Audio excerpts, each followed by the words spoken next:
इस युग में भी वृंदावन की झलक कुछ हम लोगों को मिले, इसके लिए कुछ स्थल चिन्हित किए गए हैं, जिनमें श्री निधिवन राज, लोग उसको निधिवन कहते हैं, और ये भी ठीक ही है। रसिकों की परम निधि तो युगल श्री श्यामा श्याम है, बिहारी जी हैं, उनका वह नित्य विहार स्थल है, इसलिए निधिवन। वस्तुतः संस्कृत शब्द है निधुवन। इस निधुवन शब्द का उच्चारण श्री जयदेव महाप्रभु ने भी गीत गोविंद में किया है। मधुरिपु निधुवन शीलम। निधुवन माने होता है जहां प्रिया प्रीतम की एकांतिक विहार की लीला हो, उसे निधुवन कहते हैं। जहां श्री बिहारी जी का प्राकट्य हुआ, स्वामी जी ने जहां लाड़ लड़ाया, तो पहले अलग से कोई सीमा नहीं रही, लेकिन अब एक स्थल को चिन्हित करने के लिए निधिवन। श्री हित हरिवंश महाप्रभु जहाँ नित्य उपासना करते थे, रस भावना में लीन होते थे, वो स्थल है श्री सेवा कुंज। तो सेवा कुंज को सुरक्षित किया गया। श्री हरिराम व्यास जी जहाँ उपासना करते थे, वो किशोर वन, जुगल किशोर जी का जहाँ प्राकट्य हुआ। श्री स्वामी ललित मोहिनी देवी जी वाणी लेकर के यमुना जी के तट पर विराज गए। वो तट का स्थान होने से तटस्थान हो गया, और मथुरा के चतुर्वेद जी ने बांस की टटिया लगा दी, तो ब्रजवासी कहने लगे टटिया स्थान। बाकी नाम है तटस्थान, यमुना जी के तट का स्थान होने से तटस्थान। वो पूरा ऐसा ही था वृंदावन। अभी भगवत कृपा से तटिया स्थान में अभी भी दीपक का ही प्रकाश होता है, बिजली नहीं है। आज भी वहाँ बाहर की ओर तो बिजली है, लेकिन भीतर ठाकुर जी के सेवा में या महंत जी के यहाँ बिजली का प्रवेश आज भी नहीं है। न बिजली है, न पंखा है, फिर कूलर तो आए कहाँ से। और श्री ठाकुर जी की आज भी रसोई लकड़ी में ही बनती है, बड़ी पवित्रता से बनती है तटिया स्थान में। और बाहर गैस वैस और ये सब चीज का वहां प्रवेश आज भी नहीं, बड़े भंडारे में भी प्रवेश नहीं सब। और भीतर ठाकुर जी की रसोई तो लकड़ी में होती ही पूरी सिद्ध, संत ही रसोई सिद्ध करते। भगवान ने नमूना सब जगह बचा के रखे हैं, सुरक्षित रखे हैं। तटिया स्थान भी उपासना का एक बड़ा दिव्य स्थल है।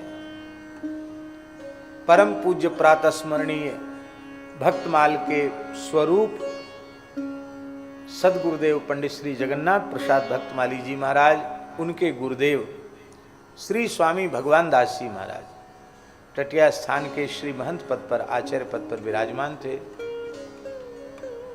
उनके काल की बात है, तो बहुत पुरानी बात नहीं है। अधिक से अधिक 80-90 साल पुरानी बात होगी, या 100 साल पुरानी बात होगी, इससे ज्यादा पुरानी बात नहीं। चंद्र ग्रहण का अवसर था भैया जी, और वो चंद्र ग्रहण था शरद पूने का, तो सब जगह मंदिर बंद थे। ग्रहण में मंदिर बंद रहते हैं। और तटिया स्थान में श्री स्वामी भगवान दास जी महाराज के सन्निधि में दर्शन खुले थे, और समाज, शरद की समाज हो रही थी।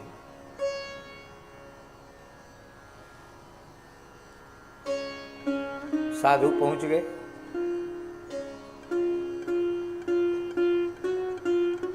संतों ने कहा महाराज जी ये क्या हो रहा है, ग्रहण हो रहा है और यहाँ समाज हो रही है, और किसी को पाना हो तो उसके लिए प्रसाद भी मिल रहा था, खीर पुआ। ये तो बिल्कुल शास्त्र की मर्यादा के अनुकूल नहीं है। आपके यहाँ ये क्या हो रहा है? तो श्री स्वामी भगवान दास जी महाराज ने कहा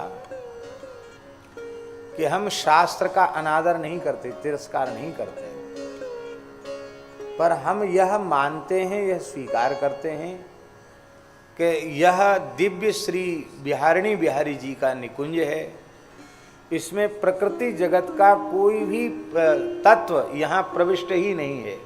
प्रकृति जगत में सूर्य ग्रहण भी होता है, चंद्र ग्रहण भी होता है, और जहाँ सूर्य चंद्र का ग्रहण है वहाँ उसकी मर्यादा है।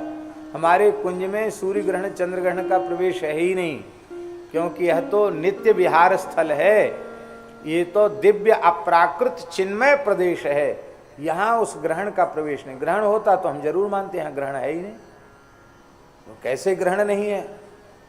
चंद्रमा देखो, चंद्रमा में ग्रहण लग गया, कहा देखो, तो उन संतों ने देखा तो चंद्रमा में ग्रहण नहीं था। उनको बड़ा आश्चर्य हुआ, अभी अभी तो चंद्रमा में ग्रहण था, ये क्या हुआ। तो जैसे ही तटीय स्थान के बाहर गए तो ग्रहण युक्त चंद्रमा दिखाई पड़ा, और स्थान के भीतर आए तो फिर ग्रहण मुक्त पूर्ण चंद्र का दर्शन हुआ। उन्हें अनुभव करा दिया कि हमारे भावना उपासना के अनुरूप जो चंद्रमा है उसमें ग्रहण नहीं है। देख लो, वहां ग्रहण नहीं था, बाहर ग्रहण था। संत उनके चरणों में नतमस्तक हो गए, पड़ गए। इसका तात्पर्य भी हम आपको निवेदन कर देते हैं। इसका तात्पर्य यही है कि ऐसी लोकोत्तर अवस्था आपको प्राप्त हो गई हो, तब आप जो कुछ करें उसमें आपके ऊपर कोई अंगुली निक्षेप नहीं है, लेकिन और सब चीज में तो आप पूरा व्यवहार देखते हैं, और इस प्रकार की बात आ जाए तो फिर मनमाना करते हैं, वो अच्छी बात है।